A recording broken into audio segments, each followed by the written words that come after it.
Olá, paz de Cristo, espero que vocês estejam bem. Eu venho trazer esse livrinho aqui. Ele é pequenininho, bem, tá parecendo grande porque eu tô botando ele bem pertinho da tela, mas ele é bem pequeno e ele é lindo, maravilhoso. Eu ganhei de um pastor muito querido, o pastor Felipe. E redescobrindo o tesouro perdido do culto familiar. Eu já fazia o culto doméstico todos os dias aqui em casa. A gente utiliza do culto doméstico até em dias assim que são mais complicados, tipo virada de ano, ano novo, Natal, aniversários e tudo. Mesmo nessas datas com um pouco mais de dificuldade, a gente continua fazendo o culto doméstico. E não é porque a gente foi no domingo à igreja, ou de manhã ou à noite, ou de manhã e à noite, e a gente deixa de fazer o culto em casa. O culto em casa aqui é padrão. Todo mundo lê a Bíblia todos os dias, todo mundo canta louvores todos os dias, todo mundo ora e conversa sobre Deus todos os dias, algo realmente enraizado na nossa casa, graças a Deus por isso. E esse livrinho aqui, ele te resgata, né? Redescobrindo, você descobre ou redescobre a importância do culto familiar. No início ele fala um pouquinho do passado, que as pessoas tinham mais essa dedicação, principalmente as mães tinham mais esse tempo disponível para suas crianças, de estarem sempre com os seus filhos, de estarem sempre passando sobre Deus e as informações de Deus. Vamos supor, há 100 anos atrás, nós não tínhamos praticamente nenhuma mulher que trabalhasse, então todas elas estavam no lar, mas não só estavam no lar porque estavam num cômodo vendo o celular enquanto os filhos estão perdidos vendo televisão, mas elas estavam efetivamente dentro de casa, cuidando da parte espiritual dos seus filhos, preocupadas com isso, ensinando eles no caminho, caminhando com eles, né, no caminho da cristão e do desenvolvimento da vida ali religiosa, né, da vida de responsabilidade com Deus. E hoje a gente vê muitas dificuldades, né? Óbvio que as mesmas dificuldades que passam em todas as casas, todo mundo vive hoje no mesmo mundo. Mas é questão de entender o que é prioridade, né? Assim como você não deixa nenhum dia de tomar banho e nenhum dia de comer, por que você deixaria de estar fazendo culto doméstico? Se para a sua casa for uma coisa tão essencial, tão importante quanto tomar banho, quanto comer ou dormir, você vai fazer ele nessa ordem de prioridade. Culto doméstico, tomar banho, dormir, comer, como algo de ao suprassumo da responsabilidade familiar e aquilo que de mais é importante. Depois tem coisas secundárias que são importantes, mas não são tão importantes quanto comer. Vamos supor, se você escolher durante um dia inteiro, você quer hoje comer ou quer ir para academia? O que é mais importante, ir para academia ou comer? Né? Você vai comer, né? Senão você vai passar fome. Mesmo que seja uma banana no trânsito para você chegar pro trabalho. Você vai comer, você não vai deixar de comer. E o seu devocional, o seu culto familiar tem que ter esse mesmo grau de importância. Não pode, numa família, numa casa, a pessoa teve tempo para comer, teve tempo para dormir, teve tempo para tomar banho e não teve tempo para fazer o culto, mas teve tempo de ir na academia, ou teve tempo para ir fazer a unha, ou teve tempo para fazer o cabelo, ou teve tempo para fazer qualquer outra coisa que também tem o seu grau de importância, mas não pode ser mais importante do que o culto doméstico. Você está em adoração a Deus, e não só você com Deus, mas de você com os seus filhos e Deus no culto, né? Então, ele resgata um pouco disso, da visão do passado e como hoje tá tão superficial essa relação com Deus. Em um momento, eu tava lendo aqui pra minha filha, porque eu tô lendo em voz alta esse livro, e ela tava ouvindo, ela falou assim: mãe, como assim? Como assim a pessoa só abre a Bíblia no domingo? Eu falei assim, porque ela tá falando, né, da igreja fraca. Por que a igreja tá fraca? Porque as famílias estão fracas, né? A família tem até uma... Se eu achar aqui, eu vou ler pra vocês. Tem até uma passagem que fala justamente disso, que se a sua família não tá forte com Deus, você também não constrói uma igreja forte com o Senhor.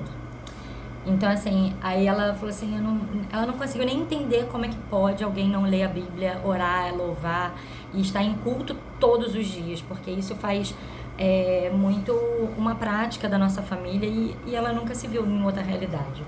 Então ela não consegue. Aí ela ainda perguntou assim, mas gente que vai pra dentro da igreja, tipo, senta lá e fica lá sentado ouvindo toda a pregação e não abre a Bíblia todos os dias em casa? Eu falei assim, gente que sobe no púlpito, gente que faz algum louvor, faz alguma coisa e não lê a Bíblia todo dia, porque não tem tempo para ler a Bíblia todo dia, mas tem tempo para fazer o cabelo todo dia, tem tempo para fazer a unha toda semana, tem tempo para ir para academia, dia sim, dia não, mas ler a Bíblia nem dia sim, dia não consegue. Nem o culto doméstico uma vez por semana dentro de casa, ou sei lá, aqui em casa é tão absurdo não fazer todo dia que a gente não consegue conceber outra forma, né? Então é só essa forma que a gente entende como estarmos aos pés do Deus vivo. E mesmo assim, mesmo que eu passasse o dia inteiro falando dele, orando, conversando, louvando, falando dele para os meus filhos, eu não conseguiria chegar próximo do agradecimento que eu tenho pela salvação, pelo plano de salvação do Senhor nas nossas vidas. Então, não importa o quanto tempo se dedique, se eu dedicar o dia inteiro não vai ser suficiente. Mas realmente, algum momento do dia, todos os dias, para sempre, eternamente, até a minha morte, eu vou dedicar ao Senhor. E aqui em casa também, que eu e minha casa servimos ao Deus vivo. Aí aqui tem as 4 razões que restauramos o culto em família. Aí vem que somos mordomos do Senhor, né? Nós estamos aqui para servir a Deus em conduzir os nossos filhos no caminho, né? No caminho de Deus. O segundo, pai e mãe devem falar de Deus ao levantar, ao acordar, assentados e quando for deitar, né? Deitar, levantar, assentados e indo pelo caminho. Tem uma passagem bíblica, eu só falei toda fora de ordem, mas eu vou achar em algum momento e aí eu mostro pra vocês também.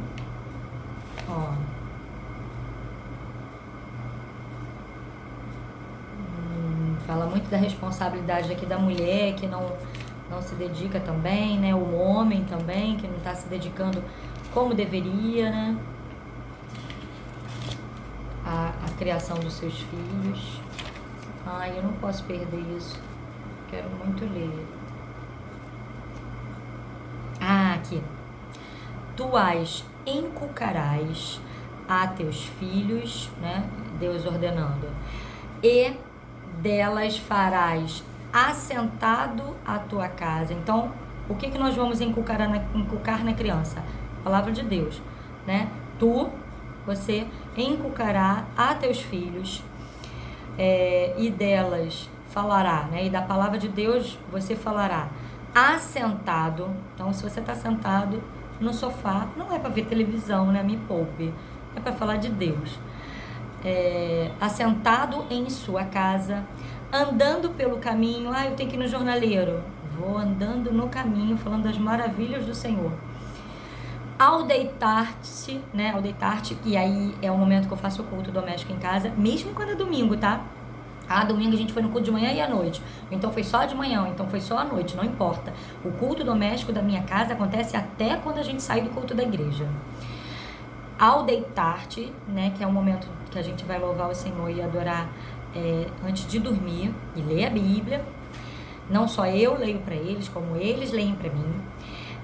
E ao levantar-te. Então, essa passagem eu já tinha lido, óbvio, que eu já li a Bíblia toda, mas quando eu ganhei esse livro, eu já fazia o culto doméstico há muitos anos, e eu, aqui em casa, antes do almoço, antes da janta, todo mundo ora, tem um culto doméstico todos os dias, no caminho para todos os lugares que a gente vai, nós vamos fazendo nosso devocional, vamos conversando com o Senhor, vamos conversando um com o outro, explicando sobre as maravilhas. Sentado em casa, então, é certo sempre a gente estar fazendo isso. E ao levantar-te, a gente não fazia. A gente acordava, eu dava o leite para as crianças, eles tomam sempre uma vitamina, e aí a gente levanta a fazeres domésticos, né? arruma a cama, arruma o quarto, organiza as coisas de estudo e vida que segue, né? No decorrer do dia. E quando eu li essa passagem, eu falei assim, gente, primeiro, perdão, Senhor, né? Porque não é um ou outro, são todos eles. Ele não pede assim para você falar de Deus só quando estiver sentado em casa. Ele não pede para você falar da palavra do Senhor só quando você estiver caminhando com ele, levando a criança para a escola. Ele não pede para você falar de Deus somente antes de dormir e falar com Deus e falar. Ele pede para fazer em todos esses momentos. Então assim, eu falei assim, vai fazer parte da nossa ritualística. E aí hoje nós começamos com ela. Eu li esse trechinho ontem, e aí por isso que eu tô trazendo esse livro pra vocês, porque ainda não cheguei ao finalzinho dele, e eu falei assim, nossa, eu tenho que passar isso adiante, porque assim como eu posso não ter, não prestar atenção nesse detalhe, você também pode não ter prestado atenção, e talvez você não tenha oportunidade de ter esse livro, então eu tô aqui falando pra vocês uma passagem muito, muito profunda, que a gente não tem que esquecer, que as responsabilidades que nós temos com nossos filhos não são em um momentinho só do dia, rapidinho, correndo, enquanto você leva correndo para a escola, ou para o aula de balé, para essas coisas. Nós temos que falar em todos esses momentos, não são poucos, e isso requer dedicação a Deus, colocar Deus como centro da sua vida. Deus tem que ser o centro da sua família, como ele tem que ser o centro da vida do pai, é o centro da vida da mãe, ele tem que ser o centro da família. E as crianças precisam enxergar isso, enxergar como única forma de se viver, não existe outra, né? Nós somos servos de Deus Altíssimo, então nós servimos para servir, né? Nós existimos para servir. Então, se você nunca tem tempo para servir a Deus, você serve para quê? Serve para qual Deus? Porque se a gente não existe só existe dois caminhos, não existe o caminho do meio, né? Não existe assim, eu não adoro a Deus, não adoro o diabo, então eu sou esse daqui. Não existe isso. É só o caminho de Deus ou do demônio. Quem não está com o Senhor, não vive para ele, vive para o maligno. Então, as crianças têm que entender isso desde sempre. Aí eu parei no tópico 2, né? Aí tem o 3. O 3. É a tríplice adoração a Deus. Eu não tinha também Nossa, gente, um livro tão pequeno e que passa tanta informação. Vale a pena comprar, olha. Muito, vale a pena muito. A tríplice adoração. Eu falei assim, gente, tríplice adoração? O que é isso, tríplice adoração? Será que é Deus Pai, Deus Filho e Espírito Santo? Não, não é.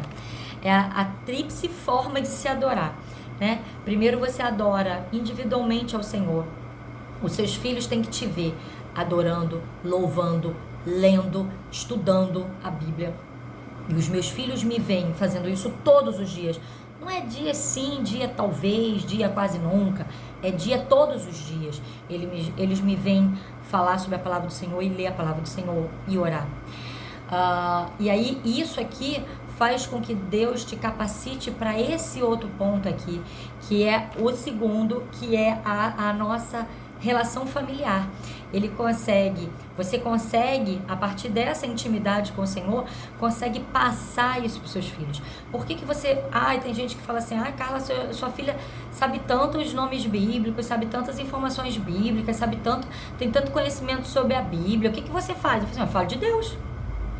O tempo que você gasta fazendo nada, vendo televisão, o dia inteiro olhando para a parede, ou o dia inteiro só voltada para você, né? Passa o dia inteiro no trabalho, a noite toda no salão de beleza, sabe? O tempo que você gasta só gastando contigo, eu não gasto comigo, eu gasto desenvolvendo, trabalhando a minha intimidade com Deus e trabalhando as coisas dos afazeres domésticos, comum que todo mundo tem que fazer, lavar, passar, cozinhar, arrumar, limpar a casa, dar banho nas crianças, lavar a cabeça. Meus filhos, eu faço questão de pelo menos um banho por dia, eu que dou, para ser o banho realmente no capricho. Então, todos esses afazeres domésticos de casa que você tem aí, também tem aqui. E aí, conforme você consegue tá passando essas informações, conseguindo passar para os seus filhos e estudar com eles e acrescentar na vida deles, parece assim que Deus fica satisfeito com isso. E Ele te dá uma meta 3, né, que é a tríplice, né? ele te dá uma meta 3 que acaba aparecendo uma situação na sua vida que você vai ter que fazer publicamente tudo isso. A tua igreja, ou a sua reunião de oração, ou o seu grupo de estudo. No caso, para mim, foram os 3. Os 3 me pediram para eu ajudar mais, estar mais presente, ou fazendo uma situação, ou fazendo a organização ali de oração, ou estudando a palavra do Senhor para um grupo grande de estudos, ou no cultinho da minha igreja para as crianças, ou para adulto, ou para criança, ou para os adultos e para criança, e para adolescente, como foi o meu caso. Mas assim, Deus vai te ajudando, te capacitando, realmente te enchendo de Espírito Santo, para que você leia e consiga entender, e não só entender, como repassar. Então, ele vai te capacitando.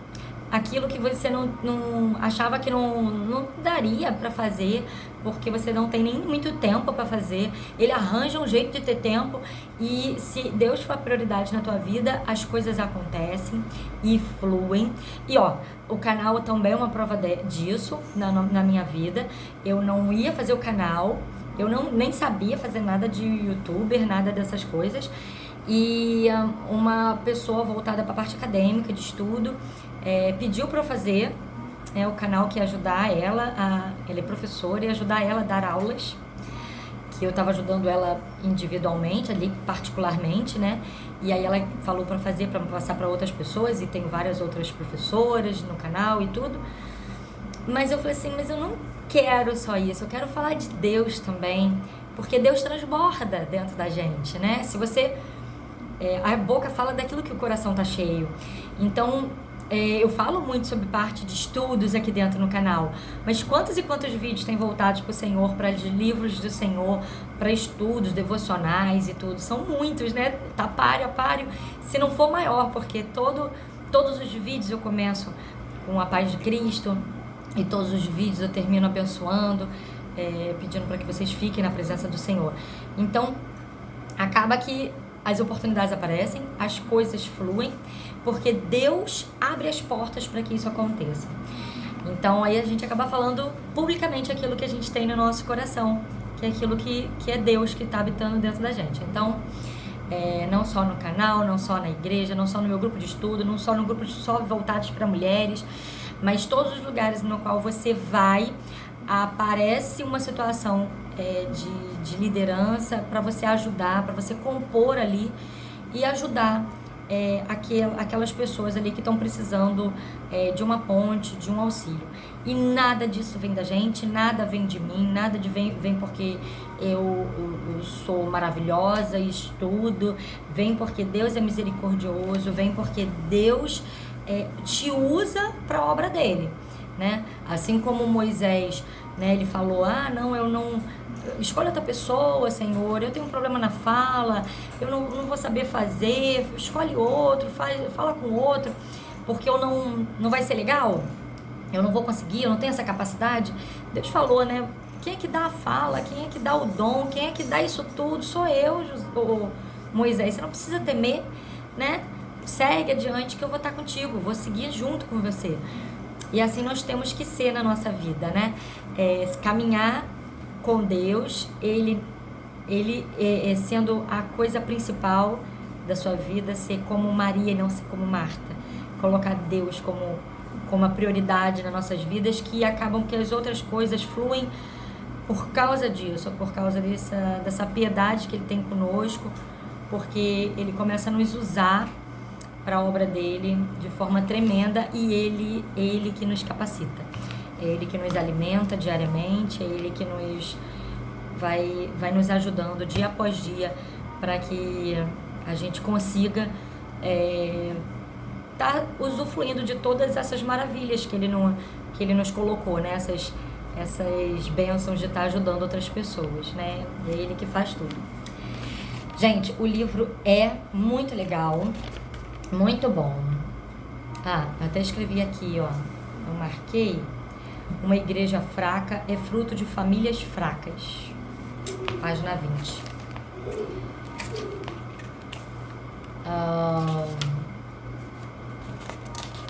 Tem mais o que aqui de interessante?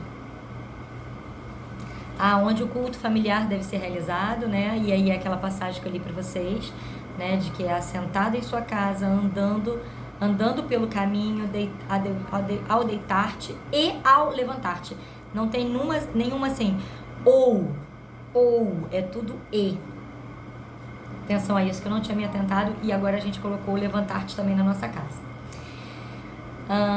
Então aí os elementos do culto, o que tem que ter num culto: cânticos, né, louvores, escritura, ler a palavra do Senhor, e a oração.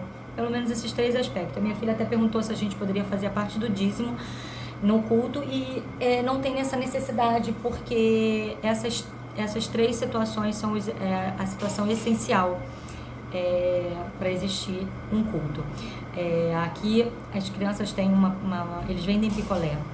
Então eles têm um orçamento que eles recebem, e eles já dizimam em cima desse orçamento que eles recebem conforme eles vão vendendo picolé. Então assim, eles já começaram a entender um pouco sobre esse mecanismo da parte do dízimo, mas a gente não coloca no nosso culto porque o nosso culto é diário e nem sempre eles vendem todos os dias picolé. É isso. O livro termina tornando eficaz o culto familiar, que é uma parte que eu ainda não li. Gente, o livro é uma fofura. Culto familiar restaurado, sua família restaurada, né? O livro é uma fofura. Eu espero que vocês tenham gostado do vídeo. Mande esse vídeo para os amigos, mande esse vídeo para quem você lembrou, sabe? Às vezes você ouviu e te tocou, foi gostoso ouvir. Passa para alguém que você goste, para alguém que você acha que precisa estar ouvindo, uma tia, uma avó, sua esposa, seu marido, seu primo que está afastado da igreja, não sei. Eu espero que a minha voz não fique só em um vídeo no YouTube, mas que ela passe, que essas informações passem para os ouvidos que precisam ouvi-lo, tá bom? E aí deixa seu like, quem não está inscrito no canal se inscreve, e um super beijo para vocês e fiquem na paz de Deus.